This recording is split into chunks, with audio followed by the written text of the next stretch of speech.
Só, então, por último, a gente vai estudar o que é rendimento. Então, imagine, por exemplo, que a gente espera percorrer 100 km com um tanque de gasolina. Só que na verdade a gente percorre 80. Então, esse esperar, ou seja, uma situação que a gente imagina que vai acontecer, é o ideal. O que realmente acontece é o real. Então, a porcentagem que relaciona o real do ideal que a gente esperava ao nosso rendimento. Por exemplo, se a gente esperava andar 100, a gente andou 80, a gente fazer uma relação de porcentagem entre 80 e 100, a gente vai achar 80%. Então 80% foi o rendimento que a gente obteve a partir daquilo que a gente esperava. Então nas reações químicas acontece a mesma coisa. A gente espera que vai acontecer alguma coisa, mesmo a gente desconsiderando a gente tirando as impurezas, ainda pode ocorrer de não obter o que a gente esperava. Por exemplo, imagine que a gente tem 16 toneladas de hematita para produzir ferro. Então a gente espera que se produza 11,2 toneladas de ferro, só que produziu 8,96 toneladas.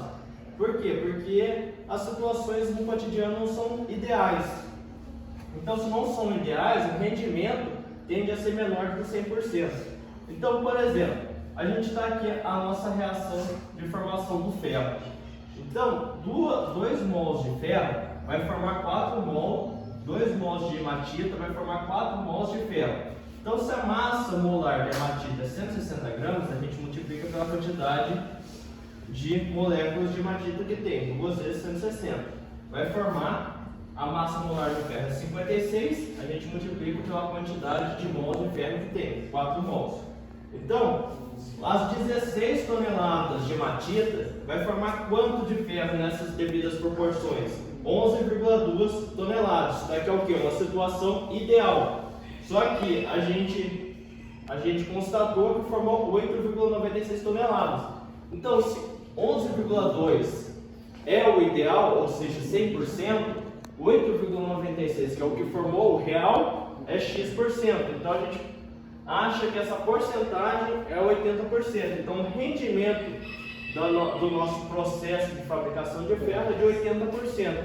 Então, além da gente desconsiderar as impurezas, a gente tem efeitos do nosso cotidiano que acaba interferindo no rendimento da reação, fazendo com que a gente não obtenha aquilo que se espera na teoria. Então, por exemplo, hoje em dia os aviões, eles não carregam cilindro de hidrogênio, de oxigênio, perdão, porque é muito pesado, tem risco de explodir. Então eles levam um sal, ou seja, o clorato de sódio, que gera uma reação química que produz o oxigênio, que é utilizado naquelas máscaras de oxigênio. Então vamos supor uma situação onde o avião ele perde a pressurização, ou seja, começa a faltar oxigênio dentro do avião. Então, por quanto tempo os 3 passageiros vão conseguir respirar dentro desse avião? Então, imagina que o avião ele tenha 177,5 gramas de sal. Só que, devido a alguns processos, 20% desse sal já foi consumido, ou seja, acabou se perdendo. Então, a quantidade de sal que era para ter era 177,5, que é 100%. Então, se a gente perdeu 20% do sal, então a gente tem realmente 142 gramas de sal. Então, a nossa reação de formação do oxigênio é a decomposição do clorato de sódio, formando NaCl, mais os 3 O2. Então, o que importa para a gente é essas 2 moléculas aqui, o NaClO3 e o O2. Então, se 2 mols de NaClO3 vai formar 3 mols de O2, então, se a massa molar do NaClO3 é 106,5 e a massa molar do O2 é 32, a gente multiplica pelas quantidades, então a gente tem essa proporção. Então, se a gente tem 142 gramas de sal no nosso avião, então essas 142 gramas vai ser capaz de produzir Y gramas de O2. Então a gente acha que é 64 gramas de O2. Então a partir de 142 gramas de sal a gente produz 64 gramas de O2. Só que se a gente continuar lendo o problema, a gente vai ver que apenas metade do O2 produzido é realmente absorvido pelos passageiros. Então desses 64 gramas, só 32 gramas vai ser realmente disponível para eles consumirem. Então a gente continua lendo assim, ele quer saber quanto tempo o avião consegue continuar voando até que os passageiros comecem a ficar sem ar. Então a gente tem um dado importante aqui, ó. Cada pessoa ela consome 0,8 kg de O2 por dia. Então, ó, se a gente tem 32 gramas disponível, quanto tempo o avião vai ficar disponível? Consegue ficar voando sem o oxigênio, até que acabe o oxigênio.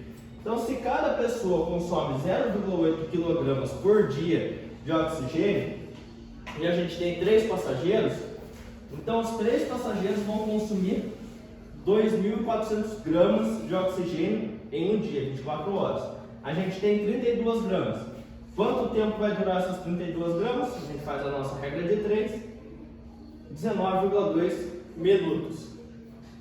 Então, a partir de cálculos, a gente consegue determinar tanto a quantidade de produto que a gente vai produzir, ou tanto a quantidade de reagente que a gente precisa, quanto o tempo que a gente consegue sobrevoar até que acabe o oxigênio de avião, por exemplo.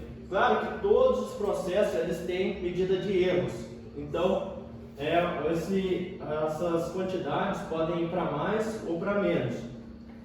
Mas aqui a gente consegue ter uma ideia mais ou menos do que vai acontecer no processo e a partir disso a gente faz um estudo de erros e vê o que pode interferir para baixo para cima do nosso resultado ideal obtido. Pessoal, tudo bem? Sim.